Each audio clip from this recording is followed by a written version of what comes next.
tous mes meilleurs vœux pour 2026, des vœux aussi personnels, professionnels, familiales, de bonheur, de santé. Et puis pour ce qui nous concerne, pour la grande affaire qui nous concerne, eh bien, notre succès collectif et commun à l'issue de l'élection municipale, à l'issue des 2 tours de l'élection municipale, le dimanche 15 mars, qui sera un peu une première étape. On verra ce qu'on vaut, non pas tout à fait, enfin ce qu'on vaut en termes de voix au niveau de la commune par rapport aux 2 autres listes.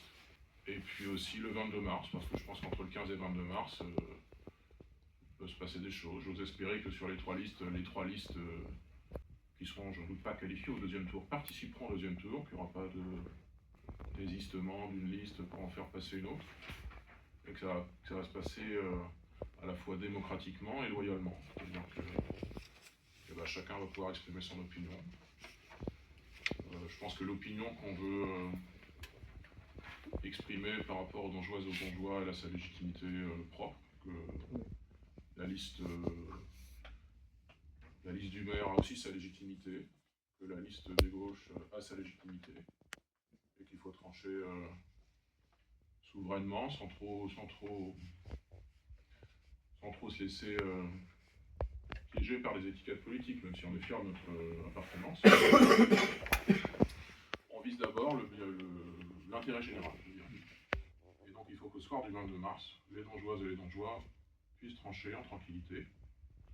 L'objectif, je dirais, c'est à peu près de faire 2000 voix, dans une commune où il y a à peu près 6000 électeurs. Voilà.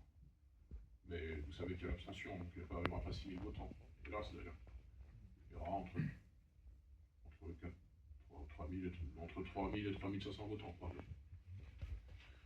Donc essayons d'aller trouver ces 2000 voix, et c'est pour ça qu'on fait tous ces boîtages là depuis des mois, qui sont surtout des boîtages en zone rurale, parce que le centre-bourg, bon, c'est assez vite fait. Voilà, donc ce sont des vœux à la fois de